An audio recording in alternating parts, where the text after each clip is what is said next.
Hello everyone, আমি মালা। আবার একটা ছোট্ট মিনি ব্লগ নিয়ে চলে আসলাম। কদিন ধরে কোনো ভিডিও আপডেট দিতে পারছি না, কারণ আমার আর মেয়ে কম্পিটিশন করে শরীর খারাপ চলছে। কিন্তু তার মধ্যেও তো কাজ ফেলে রাখা যায় না, তাই রোববার দিনকে চলে গেছিলাম গড়িয়াহাটে ধূপকাঠি কিনতে। এখন আপনারা বলবেন ধূপকাঠি কিনতে গড়িয়াহাট কেন যাওয়া, তাও আর এত দূর? কেননা গড়িয়াহাটে অনেক কালেকশন পাওয়া যায় ধূপকাঠি। আশেপাশে আমাদের যে দোকানগুলো আছে সেখানে তো আছেই, কিন্তু গড়িয়াহাটে হচ্ছে হিউজ কালেকশন। ফুটে অনেক দোকান আছে, সেখানে তো কালেকশন আছে, প্লাস গড়িয়াহাট মার্কেটের ভেতর আছে।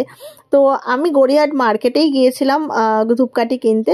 তো এখন বিয়ের মরশুম চলছে বলে একটু ভিড় ছিল, সেরকমভাবে পুরো ভিডিও করে উঠতে পারিনি।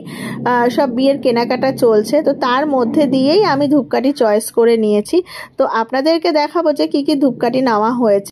আর ঠাকুরের জন্য নেওয়া হয়েছিল যে ব্রাশও আর পিতাম্বরী, এগুলো লাগবে। আর আমি এখানে দেখুন এই কটা ধূপকাঠি, মানে 4টে ধূপকাঠি আপনাদের সাথে শেয়ার করলাম। এইগুলো আমি কিনেছি এই দোকান থেকে। আর ওই দুটো যে ধূপকাঠি দেখছেন ওটা আমি ফুটের থেকে কিনেছি। স্মেলটা বললো ভালো হবে, তো দেখি কিরকম হয় ধূপকাঠির স্মেলগুলো। আর এই যে আমাদের পুটির মা হঠাৎ করে কানের দুল পছন্দ হয়েছে, তাকে কানের দুল কিনে দিতে হলো।